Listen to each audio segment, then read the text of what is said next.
A 4 évszakot láthattuk. Végénként is szeretném őket bemutatni.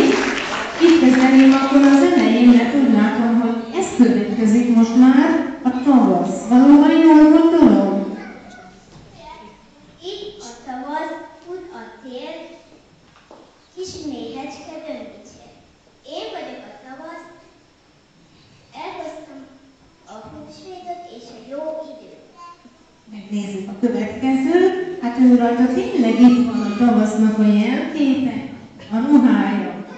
A mezei rét, tele virággal, szép felhőket látunk, szivárvánnyal, felhőket, napocskával és a kosarában valóban itt vannak.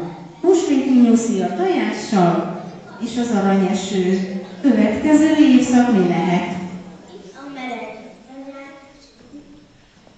meddig jár a magát, én vagyok a nyár, kosaramban elhoztam az új kenyeret. Így van, az új ruhája a nyarat jelképezi, tele van nyári gyümölcsel, eperrel, barackal, töltével, szilvával, ugyanez van a kalapján, kosarában pedig az új kenyér, amit augusztusban sütnek az új búzából. Következő évszak. Elmúlt a nyár, itt az ősz, kampós bottal jár a csősz. Én vagyok az ősz, kosaramba elhoztam a mustot. Van a kosarában valóban a boros üvegben nem bor van, hanem must van, és benne van a kukoricacső, és a finom szőlő ruhája pedig csupa őszi halevéllel van tele. Következő évszakon.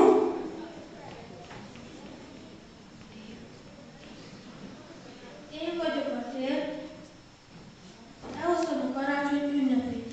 Van télen a vitorlás és a karácsony a legnagyobb ünnep, de úgy gondolom, hogy gondoskodok a madarakról is, hiszen télen kell akkor a madarakat etetni. Én azt szeretném, hogyha 28-as sorszámmal elő is adnátok valami produkciót, így van? Jó, készültek rá, akkor tegyétek az eszközöket,